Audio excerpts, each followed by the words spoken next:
Hola, ¿cómo están? Vamos a continuar leyendo Emilia y la aguja envenenada. Y vamos en la página 95 y vamos a continuar. Perdón, me tropecé, alcancé a decir. Ten más cuidado, me respondió seca. No supe qué decirle y salí rápidamente del lugar. ¿Esa exageración se deberá a un excesivo amor por su marido o a que es una maniática de la decoración? En todo caso, te juro, Diego, que yo nunca seré así si algún día llegamos a casarnos. Por suerte, a Gina se le pasó luego el ataque de orden y volvió a ser la dueña de casa sonriente de antes. Parecía feliz y muy a sus anchas. Incluso me dio unas palmaditas cariñosas en la cabeza. Conversaba con cada uno y se preocupaba de que nada faltara. En un momento hasta nos sorprendió a todos. Cogió la guitarra que había llevado Matías y se puso a cantar. No te imaginas la linda voz que tiene. Jamás lo habría creído. A pesar de todo, pasé un pequeño susto al final de la tarde. Me fui caminando hasta el fondo del jardín, donde están los árboles grandes, y los dos labradores me siguieron. En un momento, uno de ellos empezó a rasguñar el suelo y cogió algo con el hocico. Entonces, el otro trató de quitárselo y comenzaron a pelear. En medio de la batahola, algo así como un trocito de alfombra peluda, saltó por los aires y cayó a mis pies. Creyendo que era la causa de la pelea, lo cogí rápidamente y lo guardé en mi bolsillo para que los perros se calmaran. Pero estos siguieron cada vez más furiosos. Y al acercarme me di cuenta que se estaban disputando un pedazo de carne, que alguno de ellos se había robado de la parrilla. De pronto sentí que algo me empujaba. Un enorme rottweiler negro había aparecido, silencioso como un pez y rápido como una gacela, pasándome a llevar en su carrera. Perdí el equilibrio y caí al suelo. El perro siguió su ruta y en un 2x3 le dio un par de tarascones a cada labrador y se apoderó de la carne. Los dos labradores, aunque eran fornidos, reconocieron la supremacía del rottweiler y se alejaron con la cola entre las patas. Mientras tanto, yo seguía en el suelo, paralizada por el miedo ante esa fiera surgida de la nada. Entonces, el animal, que ya había tragado su bocado, me descubrió. Del gruñido al salto no pasó un segundo, y el grito que di debe haberse escuchado hasta en Australia. Me lancé boca abajo y me cubrí la cabeza con las manos. Sentí una presión en el muslo y un pequeño dolor.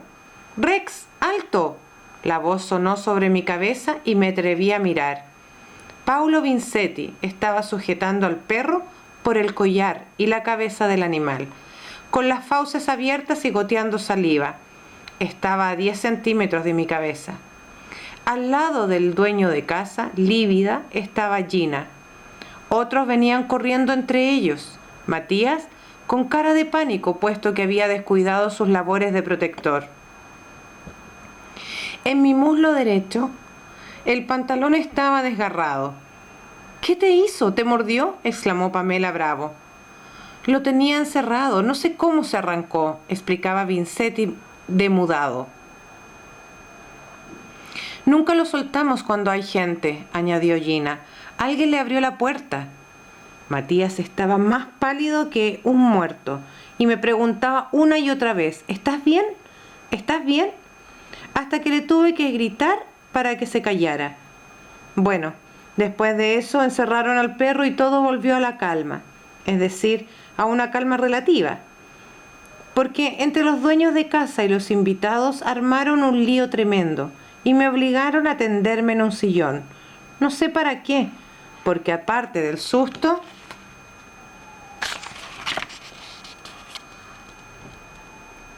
que ya había desaparecido, y de la rotura en el pantalón, tenía apenas un rasguño. Vincetti trajo un chal para que me tapara las piernas. Gina acomodaba almohadones debajo de mi cabeza. Carlos Chamorro estaba mudo, como en estado de shock, y solo me miraba fijo. Pamela Bravo me decía que respirara hondo. Matías quería que me tragara una aspirina y Rigoberto Sánchez, el único cuerdo, preguntaba si el perro estaba vacunado y si había mordido antes a alguien. Logré que me dejaran en paz y me puse de pie. Supongo que anotará en su bitácora diaria el episodio del perro, señorita escritora, dijo entonces Matías, tratando, me imagino muy desafortunadamente, de hacerse el divertido para relajar el ambiente. ¿Bitácora?, preguntó Carlos Chamorro sacando la voz. Más bien un diario personal, donde anota paso a paso todo lo interesante que sucede a su alrededor, contestó Matías.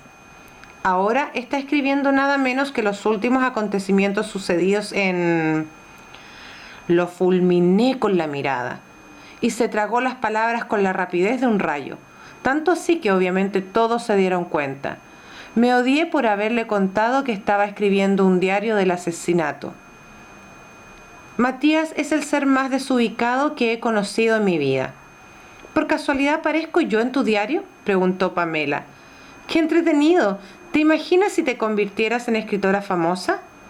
Por favor, Matías está bromeando, dije con rabia. Claro que nadie me creyó. En cuanto llegué de vuelta a mi casa, llamé a Santelices y le hice un relato detallado de la jornada.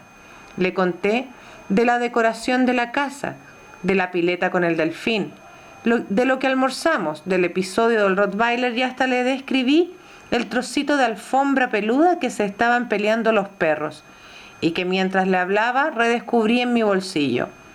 Me escuchó en silencio, seguro que tomaba nota, y luego me increpó por no haberle avisado que iba a ese almuerzo. Como aún me faltaba visitar a Genaro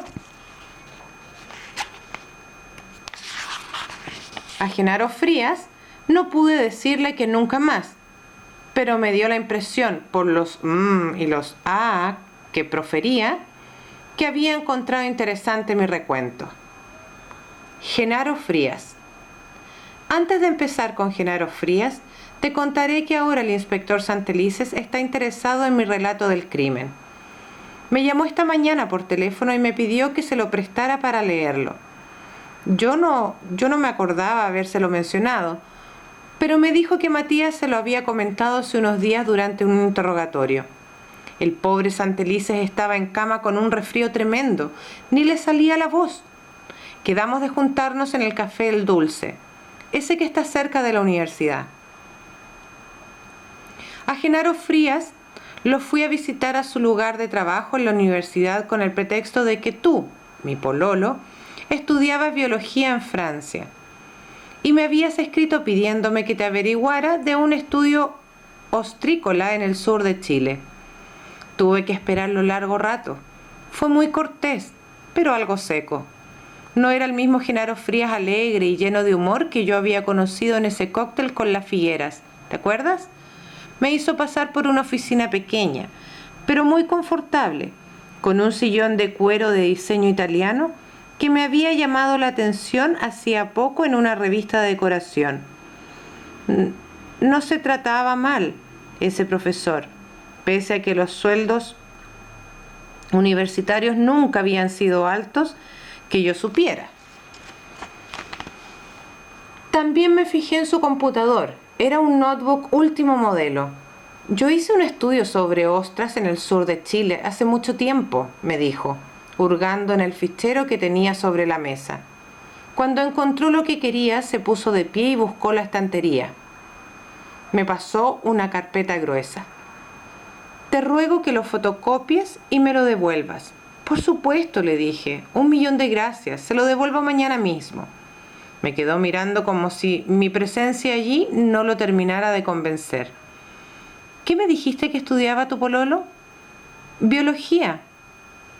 ¿Él te dijo que vinieras? En realidad fue idea mía. Él me contó lo de las ostras y yo quiero darle una sorpresa. ¿Muy enamorada? Me sorprendió su pregunta. pero su mirada era franca y directa, y su sonrisa auténtica.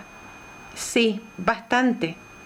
Se quedó mirando al vacío, con una sonrisa en los labios, y me imaginé que estaba pensando en Cristina, lo que me dio mucha pena, pero muy pronto me sentí una tonta cuando sonaron unos golpecitos suaves en la puerta y entró una mujer estupenda.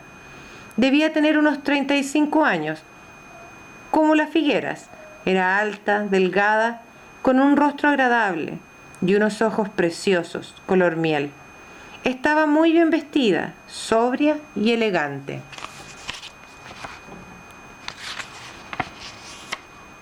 ¿Molesto? Era solo para decirte que te espero en el auto, dijo con voz suave, y sonrió con picardía. En 5 minutos estoy contigo, Fran, respondió Genaro, y noté que se había alegrado al verla. Yo me voy, muchas gracias por todo, dije secamente, pensando en lo rápido que se había consolado de su viudez. Se puso de pie al instante, como si lo apurara mi partida. Cuando me dio la mano para despedirse, me fijé en su reloj plateado.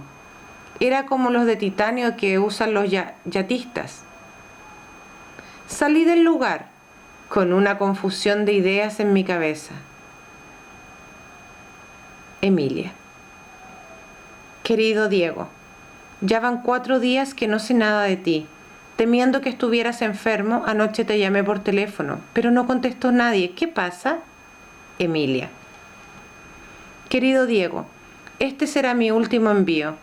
No me puedo explicar qué te pasa, a menos que te hayas fugado con Francine a otro lugar del planeta, huyendo de su novio. No me explico tu silencio. Y yo, la muy tonta, pensando que estabas enfermo, cuando ni siquiera dormías en tu pieza a las 4 de la mañana, horario de París. En este momento casi espero que te haya caído un ladrillo en la cabeza. Preferiría verte con un TEC profundo que saber que ya no me quieres. Sí, sé que es un egoísmo terrible lo que estoy diciendo, pero ¿qué quieres? ¿Que te quiera con amor de madre? ¿Que seas feliz si tú eres feliz? No, jovencito, por el momento no es así. Por lo tanto, chao. Aquí se acaba mi correspondencia. Emilia. Hasta aquí llega el relato de Emilia. Emilia pasó todo el día encerrada en su pieza y solo apareció a la hora de comida. Estaba con los ojos hinchados y respondía únicamente con monosílabos. Juan Casasul miraba a su mujer con ojos de pregunta y ella respondía levantando las cejas y suspirando. ¿No quieres postre, Emilia? Hay panqueques con manjar, dijo con entusiasmo Isabel. No, gracias, me duele la cabeza, me voy a acostar. Y Emilia volvió a la soledad de su cuarto. Al día siguiente, a las 6 de la tarde, Emilia salió de su casa, con una carpeta bajo el brazo. Caminó lentamente hacia la estación del metro que quedaba a 2 cuadras de distancia, sin sospechar siquiera que el hombre vestido con pantalón azul y camisa blanca, que estaba parado en la esquina y leía un diario, había comenzado a seguir sus pasos. Ensimismada, parecía no ver lo que ocurría a su alrededor. Estaba más pálida que de costumbre y se notaba que ni siquiera se había pasado el cepillo por el pelo, antes de atárselo en un moño. Bajó a la estación de metro, hizo cola en una boletería y compró un pasaje. Lo mismo hizo, un poco más atrás, el hombre del diario. Los dos bajaron al andén y se subieron al mismo carro, aunque por distinta puerta. Los dos descendieron del metro en la estación Universidad. Una vez al aire libre, Emilia caminó 1 cuadra en dirección al sur y dobló a la derecha por una callecita estrecha y solitaria, al final de la cual sobresalía un cartel rojo con letras verdes que decía El Dulce. Los pasos de Emilia sonaban lentos, y los del seguidor también. Cuando llegó ante la puerta del café, Emilia se detuvo y miró al hombre que ya la había alcanzado, pero sus ojos miraban sin ver, como quien contempla el horizonte mientras piensa en otra cosa. El hombre avanzó con rapidez y entró antes que ella. En esta ocasión fue Emilia la que lo siguió. Una vez adentro, los ojos de la muchacha recorrieron las mesas. A esa hora estaban casi todas vacías. En una de ellas estaban sentados dos jóvenes, tomados de la mano, que se miraban con arrobo. A Emilia se le llenaron los ojos de lágrimas y desvió rápidamente la vista. Más allá, un anciano solitario enfrentaba una taza humeante y sentado en la barra un hombre de tupidos bigotes, cabello negro domado con gomina y lentes oscuros, bebía una copa de licor. El hombre de camisa blanca pidió un café. Emilia miró la hora en su reloj. Faltaban 10 minutos para su cita. Se sentó a una mesa que enfrentaba a la puerta y pidió un jugo.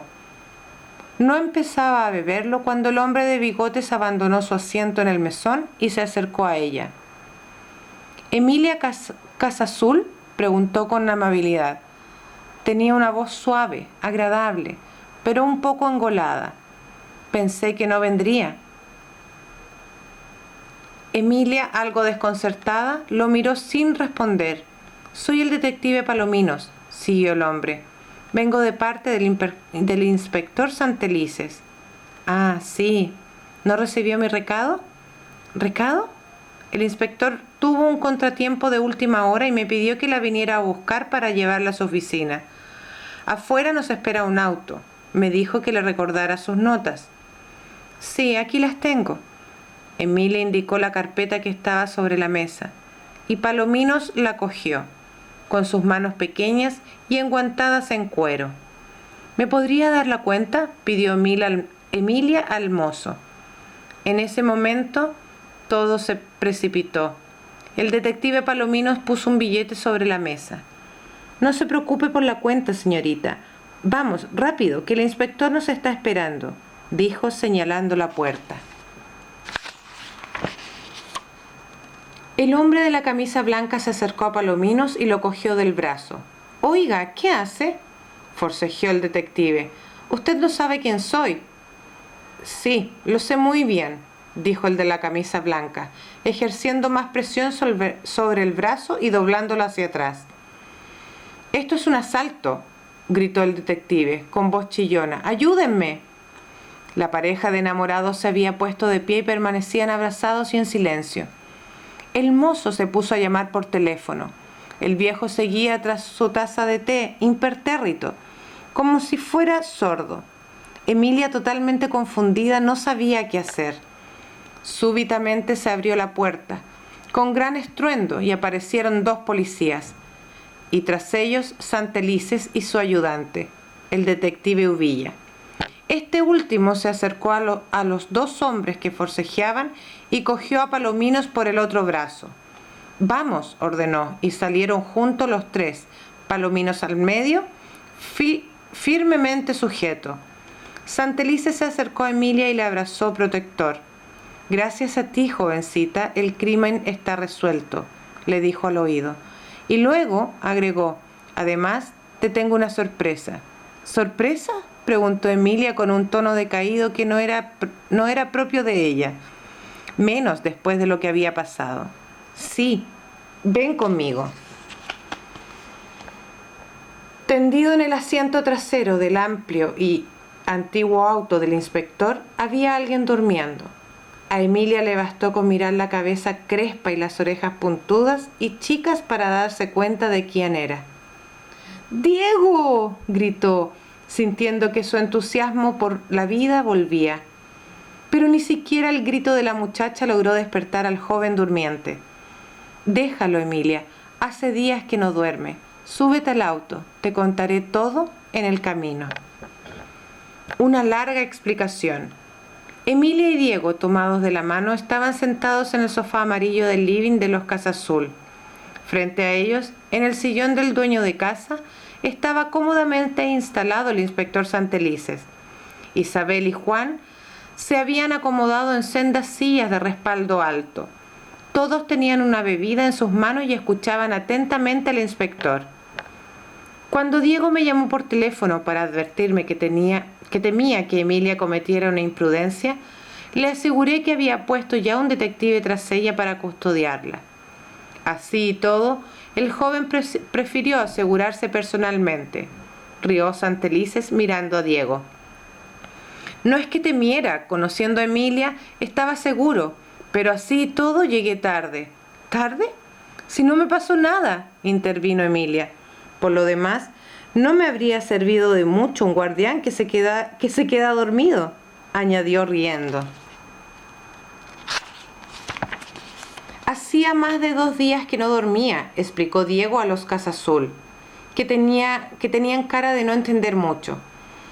Conseguí un pasaje bastante barato, pero el viaje fue eterno. 30 horas con cambios de aviones y muchas horas de esperas en los aeropuertos. Cuando el inspector me obligó a quedarme en el auto, asegurándome que Emilia está bien, me relajé y no supe más de mí. Todavía no entiendo por qué no me avisaste, reclamó Emilia. Te quería dar una sorpresa, pues, hija. Y todavía alegas, intervino Isabel. Emilia, que jamás confesaría lo mal que lo había pasado con el silencio de Diego, cambió el tema. Bueno, inspector, es hora de que nos cuente su parte. Santelices se echó hacia atrás y, dando un hondo suspiro, comenzó. Mi primer sospechoso fue Genaro Frías.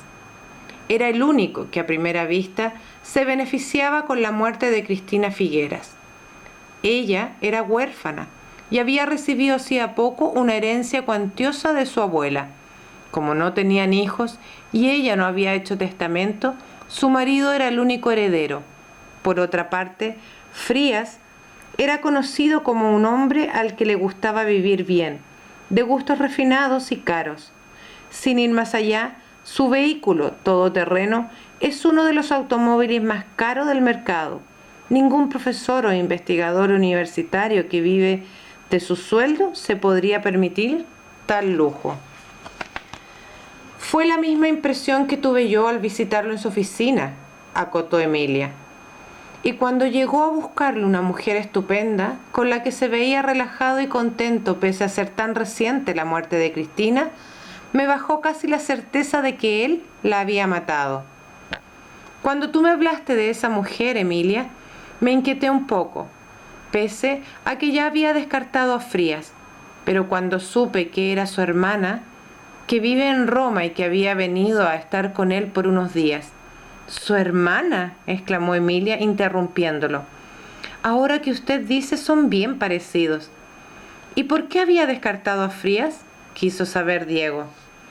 Primero, porque él pertenece a una familia muy rica, así es que no necesitaba el dinero de su mujer para vivir bien. Y segundo, porque cuando gracias a Emilia descubrí que Clemente Rojas había sido asesinado por la misma persona que mató a Cristina Figueras. ¿Clemente asesinado?, gritó Emilia. Se había puesto pálida. No puedo creerlo. Así es, lamentablemente. Y Genaro Frías no estaba allí en esa ocasión, sino que trabajando en su laboratorio con otro profesor. ¿Asesinado Clemente, el compañero de Emilia?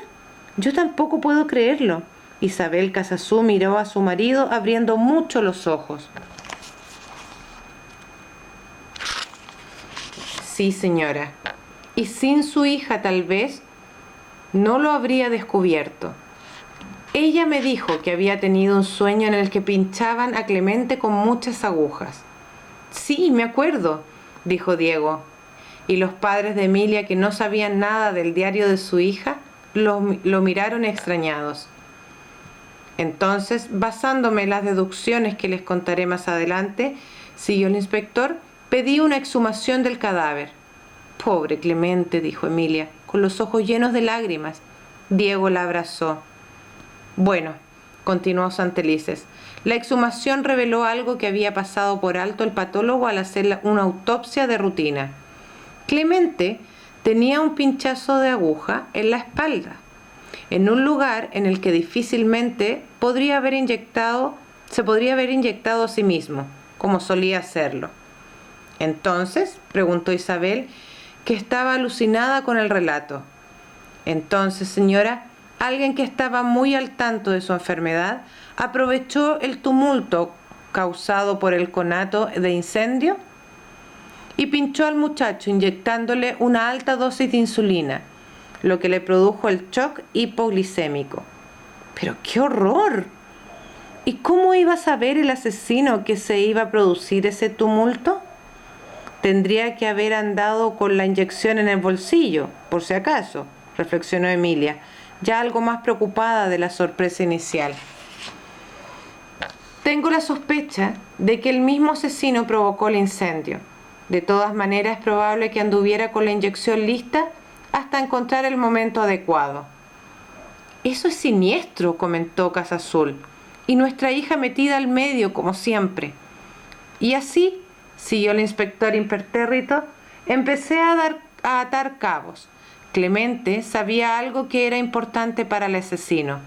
¿Qué sabía? Primero, que Paolo Vincetti había cometido un plagio, como bien lo descubrieron Emilia y Matías. Era por eso que Vincetti, siendo él un profesor avaro con sus calificaciones y Clemente un estudiante mediocre, le había puesto a este una excelente nota. Si mal no recuerdo, durante el último examen se habían quedado solos en la sala. O sea, ¿ese joven Clemente era un chantajista?, preguntó Juan Casasul. El pobre lo único que quería era sobresalir en algo. Era un trauma que arrastraba desde chico. No lo justifico, pero... terció Emilia demudada. Sí, evidentemente el joven era un chantajista, afirmó Santelices. Pero eso no convertía automáticamente a Vincetti en asesino. Por otra parte, cuando Clemente se estaba muriendo, dijo algo al oído de Cristina Figueras que todos, subrayó el todos, los que estaban ahí escucharon a medias. O sea, si entiendo bien, usted quiere decir que otra persona, aparte de Vincetti, podría haber sido también víctima de un chantaje por parte de Clemente, dijo Diego. Exacto.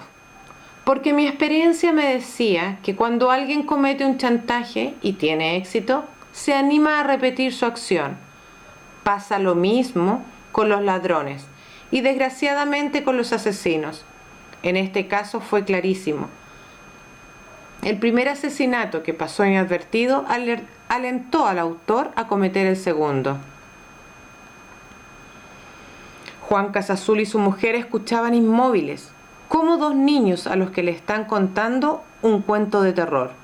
Ahora bien, siguió el inspector, ¿quién de los sospechosos, además de Vincetti, tenía algo que ocultar? ¿Algo que pudiera haber descubierto Clemente? Dos personas, Carlos Chamorro y Rigoberto Sánchez. Para Carlos Chamorro, que en la universidad se supiera del confuso incidente nunca aclarado, del paseo de curso en el que había muerto su compañera, era lo peor que le podía pasar. Sí, me acuerdo del pánico que le bajó cuando creyó que Cristina Figueras se refería a él, al decir en ese niño hay algo extraño, intervino Emilia. Yo también me acuerdo, afirmó Santelices asintiendo con la cabeza. Carlos estaba convencido de que si ese episodio salía a la luz, se liquidaría su carrera docente y más tarde sería una sombra en su anhelada carrera política, porque Chamorro, aunque de origen humilde, era un joven con grandes ambiciones. Y Rigoberto Sánchez lo conocí en mis tiempos de estudiante, debe tener más o menos mi edad, intervino Juan Casasul.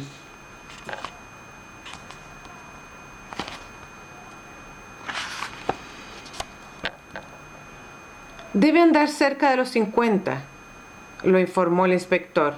Su mujer murió hace unos 10 años en circunstancias muy extrañas. Fue un caso que produjo mucha conmoción. No sé si se acuerdan. Y que fue enterrado. Nunca se supo por qué, sin que se aclarara. Me parece que algo recuerdo, comentó Isabel. Sánchez, luego de la desgracia, estuvo un tiempo internado en una clínica psiquiátrica. Y ahora, aunque parece recuperado, se resiste a hablar del tema. Y también se resiste a hablar de la muerte de Cristina Figueras, terció Emilia. Exactamente. Y tanto así que en el interrogatorio se negó a hablar. Hubo que amenazarlo, dijo Santelices. No, dijo Emilia, con voz de pena, porque Sánchez le caía muy, pero muy bien. ¿Y Pamela Bravo?, preguntó Diego. Los papás de Emilia volvieron a sorprenderse de su familiaridad con los involucrados. Su coqueteo con Vincetti fue intrascendente y nunca me preocupó, siguió Santelices, como hablando para sí mismo. Pero sí me sorprendió lo de la nota que encontró Emilia en su velador. Juan Casasul y su mujer miraron a su hija, como si no pudieran creer que lo que el inspector contaba. ¿Nota? ¿Velador? ¿En qué circunstancias había descubierto Emilia todas esas cosas? Podía ser cierta la explicación que me dio Pamela respecto a la nota, pero como podía no serla, por lo que decidí someter a la señorita Bravo a un interrogatorio un poquito más duro. Mientras el inspector encendía un cigarrillo, Diego explicaba en voz baja a los Casasul quién era Pamela y en qué consistía la nota. Pero lo cierto es que no me llevó mucho tiempo averiguar la verdad. ¿La verdad?, preguntó Emilia frunciendo el ceño. La verdad de su historia. Entre lagrimones me confesó que las Figueras la había sorprendido fotocopiando para Vincetti un informe de carácter reservado que había hecho Sánchez. Ella se puso muy nerviosa y dio a Cristina Figueras demasiadas explicaciones, entre las cuales que era un texto de Vincetti. Pero por esas casualidades de la vida, la Figueras conocía ese informe, porque había trabajado en él con Sánchez. Ellos eran entonces C y P, dijo Emilia. Efectivamente. ¿Pero qué gente?, se escandalizó Casasul. ¿En qué universidad está mi hija? Pamela no es una mujer especialmente brillante, la defendió Emilia. Seguro que Vincetti la convenció de que no tenía ninguna importancia que le pasara el informe. Posiblemente, dijo Santelices, aunque no la disculpo. Falta Gina Vera, intervino entonces Diego. Calma, hijo, ya viene, exclamó el inspector. En un comienzo, al igual que Emilia, pensé que Gina Vera podría haber asesinado a Cristina Figueras por celos, pero luego me dije que en ese caso se habría librado de Pamela, con quien aparentemente su marido coqueteaba. Y luego, cuando por el relato de Emilia confirmé algo de lo que ya me había dado cuenta, que Vincetti era muy preocupado y cariñoso con su mujer, los celos quedaron descartados. Además, no me calzaba que hubiera matado al muchacho. En definitiva, me pasaba con ella lo mismo que con Pamela Bravo. No encontraba móvil aparente. Pero cuando uno lleva tantos años como yo en este trabajo, agregó con un largo suspiro, no se descarta a nadie. Matías Cordance, por ejemplo. ¿Matías? No, inspector, exclamó Emilia. Emilia, aquí no hay favoritos, ironizó Diego. Cálmate, Emilia, la tranquilizó el inspector. Lo que iba a decir es que a tu amigo, como sabes, también lo incluí entre los sospechosos en un comienzo, pero muy luego lo dejé fuera. Y cuando ocurrió aquel accidente en el cuadro, que podría haberlo matado, su inocencia quedó más confirmada. Pobre Matías, todo esto es increíble, comentó Isabel. ¿Y supo por qué habían atentado contra él?, preguntó Diego. Porque Matías, que es intelectualmente curioso, quiso saber más del francés al que plagió Vincetti, y fue a la biblioteca. Nunca se dio cuenta de que el asesino, que casualmente andaba por ahí, escuchó cuando pedía el libro. Y entonces Juan Casasul frunció el ceño. Entonces se asustó. A esas alturas ya no podía correr ningún riesgo. Y limar un alambre no es difícil. Pobre Matías, comentó Isabel mirando a Emilia. Gracias a Dios no le pasó nada, dijo Santelices, entre bocanadas de humo, y retomó su relato. Yo tenía mis sospechas, pero necesitaba pruebas, y las pruebas definitivas las obtuve gracias a Emilia. Juana e Isabel contemplan a su hija con una mezcla de enojo, admiración e incredulidad. Cuando Matías, luego del lamentable episodio del Rottweiler, insinuó que Emilia llevaba escrita una bitácora de los últimos sucesos, el asesino no pudo contener su curiosidad y luego, envalentonado por el aparente éxito de sus asesinatos, pensó que Emilia era definitivamente peligrosa y que había que eliminarla. «No puedo creerlo, qué horror». Isabel se tapó el rostro con ambas manos. Cuando Diego me llamó por teléfono para informarme que la valiente pero testaruda Emilia había comenzado su investigación particular, yo ya la estaba protegiendo día y noche. ¿Día y noche?, saltó Emilia. Exactamente.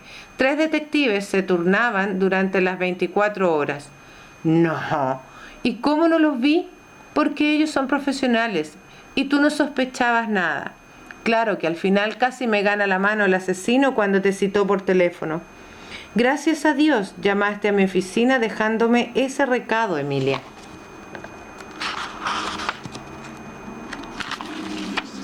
¿Cuál recado?, quiso saber Diego, que de aeropuerto en aeropuerto había perdido 2 días de acción. Emilia llamó diciendo que se había atrasado y que se encontraría conmigo en el café El Dulce, no a las 6, sino a las 7. De inmediato me di cuenta del engaño. Gracias a Dios, exclamó Isabel con lágrimas en los ojos.